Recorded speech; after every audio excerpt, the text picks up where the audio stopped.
All right, so the story that I'm going to cover today is pretty wild, actually, and it has to do with human trafficking. So, if that's something that might bother you or trigger you, watch at your own discretion. But a couple days ago, um, a court indictment was unsealed for the public to see, and this is pretty crazy.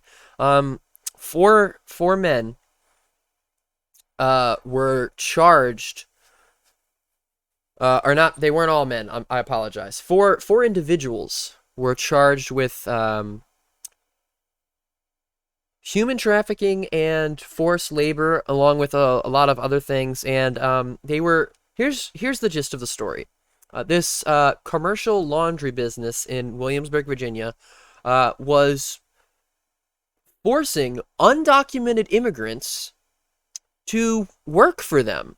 So they were literally exploiting undocumented immigrants' labor and forcing them to work. So literally slavery um, of undocumented persons. It's so disgusting. It's terrible. Um, and this is an article from my local news.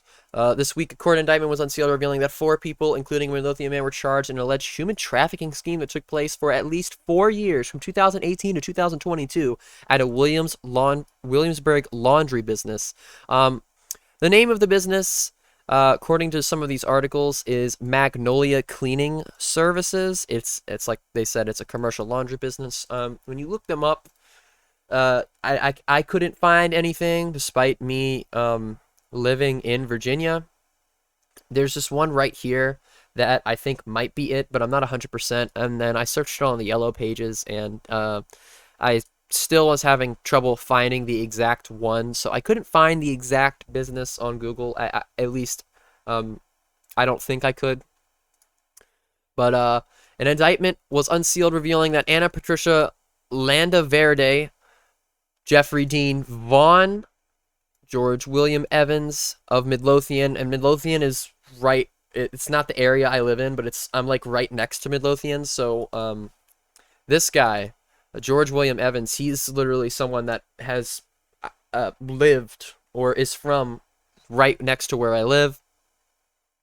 Um, the indictment states that allegedly the three engaged in forced labor, money laundering, and immigration-related offenses such as harboring undocumented non-citizens. Between 2018 and 2022, records allegedly show that the business employed 121 employees who were potentially victims of labor trafficking. Here's what I have to say to any and everybody that's watching, and these people that got charged with this probably aren't watching this, but just a message that it doesn't need to be said. I shouldn't be covering this because it shouldn't have happened. But if you get to the point, if you actually get to the point in your business where you have to, one, exploit people's labor, that's number one, and two, you literally human traffic undocumented non-citizens and force them to work, you just need to close your business down.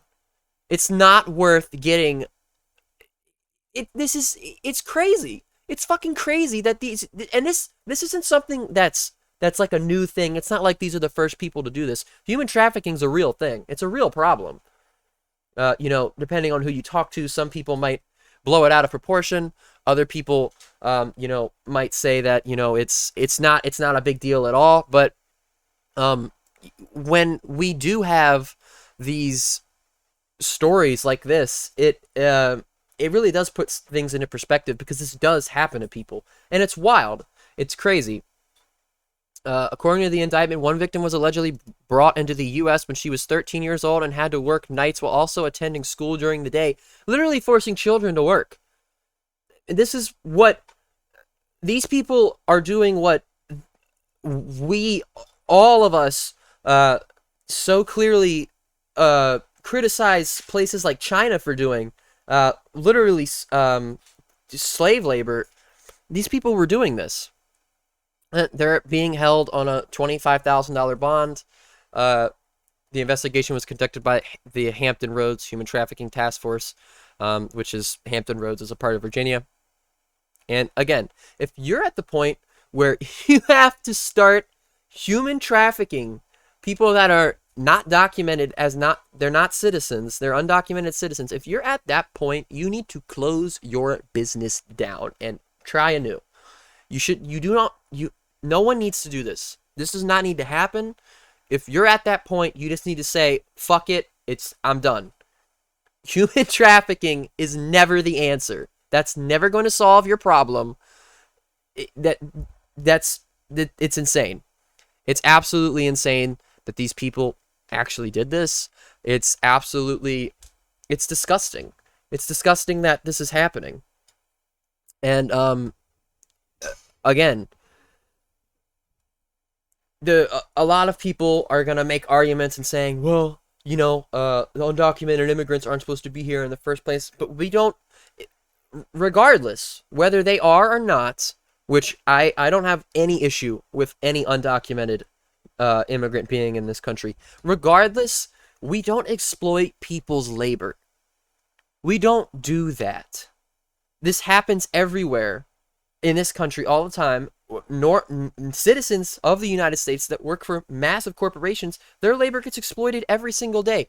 But when it's something like this, it's so much harder for it to get attention. One, because these people are undocumented immigrants, and we know how what the rhetoric is for undocumented immigrants from the right and the conservative Republicans. We know what that's like. So, just all around terrible story. Luckily, this was brought to an end. The investigation I believe still underway, but it's just really the only positive from the story is that this is over.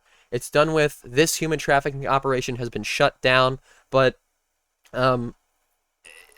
still, I'm just gonna keep saying it. I'm gonna think this for a long time. This is insane to me. It's insane to me that this is happening here. It's insane to me that somebody that lived and is from literally right around the corner was doing something like this. You really never know. You really don't ever know.